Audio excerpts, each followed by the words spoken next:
Assalomu alaykum, Umr Chashmasi kanalimiz a'zolari. Salomatmisizlar? Bugun vazn tashlash, ya'ni ozish haqida gaplashamiz.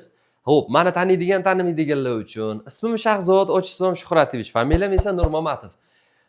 Bugun yangilik. YouTube formatda birinchi kattaroq videolarimizni olyapmiz. Undan oldingi videolarimiz hammasi shortsda ko'rib yurgansizlar. Judayam zo'r mavzu haqida gaplashamiz bugun. Eng muhimi zararsiz ozish. Zararsiz ozamiz bugun. Ishonasizlarmi shunga? Kommentariyada yozib ketinglar. Xo'p, qaranglar. Vazn tashlash deganda kim nimani tushunadi? Gormonlar o'ynashlari bor, hammada har xil gormon. Ko'pchilikda men vazn tashlay olmayapman, nima qilsam ham, faqat suv ichib yursam ham semiryapman, balo-battar deydiganlar ko'p. Kommentariyada yozinglar-da, shuna odamlar bor, meni ko'rib turgan menimcha. Qisqasi bu mavzu o'zi juda ham katta. Men sizlarga qisqa qilib ketyapman. Tushunmagan savollaringiz bo'ladigan bo'lsa, kommentariyada yozaverasizlar. Keyingi videolarda javob berib ketishga harakat qilaman.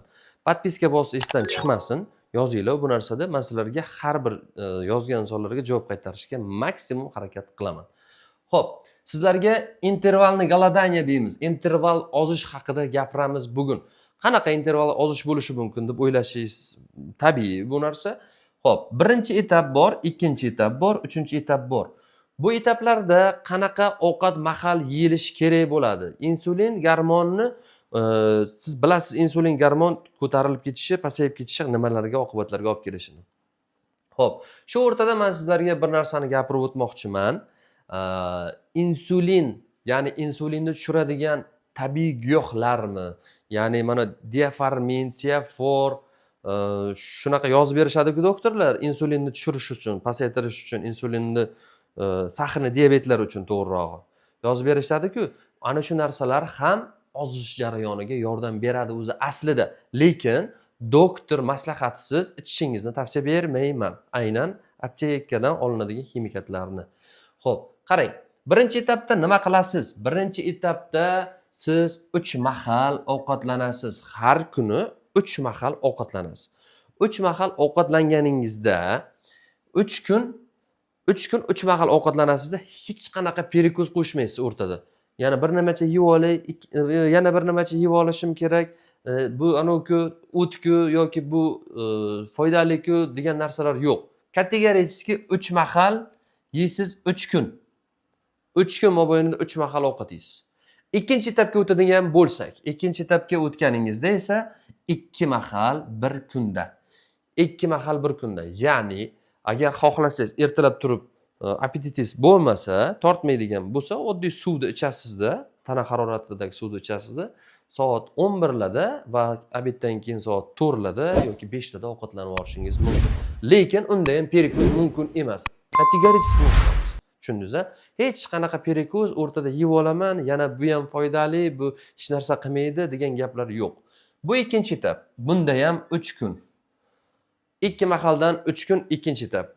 6 kuningiz o'tdi. 6 kundan keyin esa 3-etap. 3-etap juda ham qiziq. Bir mahal ovqatlanasiz, 1,5 baravar ovqatlanasiz. Yeganda ham, tushundingizmi? Mana 3 mahal yedingiz, normal ovqat yedingiz, to'yib to'ymay yedingiz. 2 mahal yedingiz, unda ham to'yib to'ymay yedingiz. 2 mahallikda to'g'rirog'i mana 1,5 baravar ovqat, ya'ni har doim yeydigan ovqatingizdan yana yarim baravar ko'prog'ini esa bir mahal yeysiz.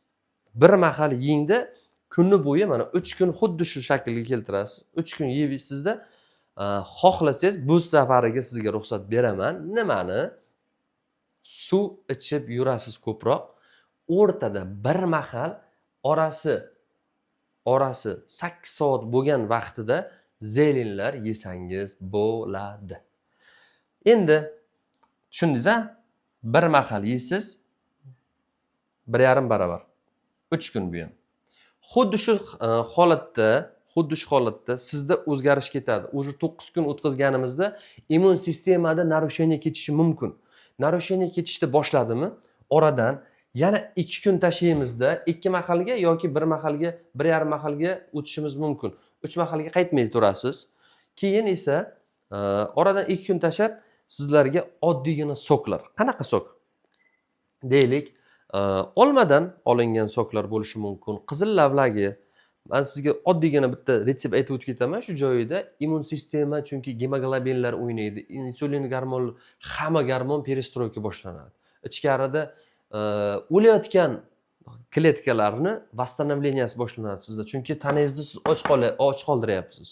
Ya'ni intervalni голодание ketyapsiz, tanangizni och qoldiryapsiz. Endi bu yoqdan nima qilasiz? Xo'p, qarang. Ertalab deylik qizil lavlagidan 1 dona, 2 dona olma, 1 dona sabzi. Shuni hammasini sokini chiqarib olasiz. Sokovыжималками, u nima xohlasangiz, qanaqa xohlasangiz chiqarib oling. Qisqasi 200 mg, 250 mg gacha bemalol 1 stakanni ichib yurasiz. Xo'sh, yana bir narsa, bu o'rtada yana nimalar qilishingiz mumkin? Mana 3 kun o'tdi.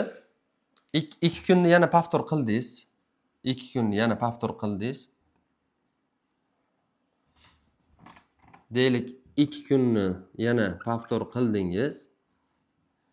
Undan keyin xohlasangiz yana bitta retsept aytib o'taman. Ertalab birinchi mahal, ikkinchi mahal, uchinchi mahal deylik. Xo'sh, ertalab aytgan sokimni ichdingiz. Sok. Obedda yoki soat 11 larda deylik 4 dona bodring yedingiz. Bodring chizib ketay. Unchalik rassom emasman-ku, lekin o'xshataman. Bodring. Xo'p, undan keyin 3-mahal, ya'ni yotishdan oldin 3 dona. 3 dona bodring.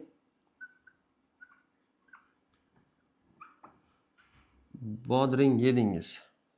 Xuddi shu shaklda yana 3 kun xuddi shuni aylantirib kelasiz. Butun mana shu joyini 3 kun, bundan keyin 3 kun aylantirasizda, yana qaytib mana shunday qilib bir boshdan boshlasangiz bo'ladi.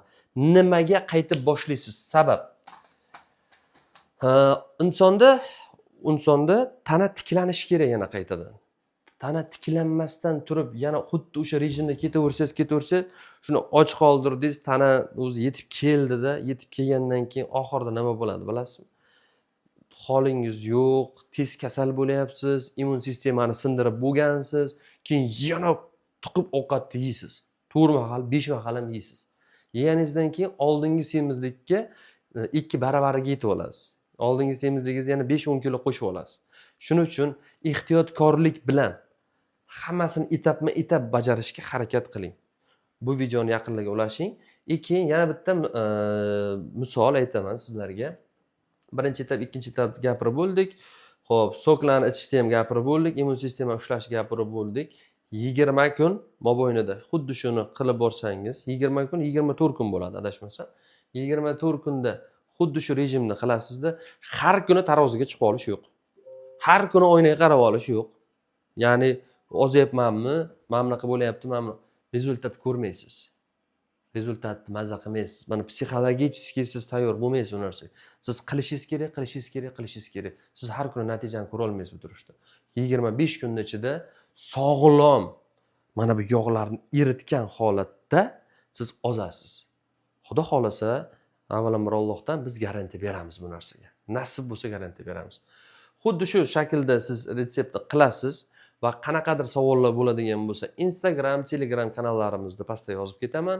Shaxsan o'zim javob berishga harakat qilaman. YouTube formatdagi videolarimizni ham qo'llab-quvvatlash uchun layklarni bosib, yaqinlarga tarqatib, podpiska bosib qo'ysanglar, yanada men xursand bo'laman sizlarning e'tiborlaringizdan va keyingi videolarni yanada foydali qilishga harakat qilaman. Salomat bo'linglar azizlarim. Podpiska esdan chiqmasin yana.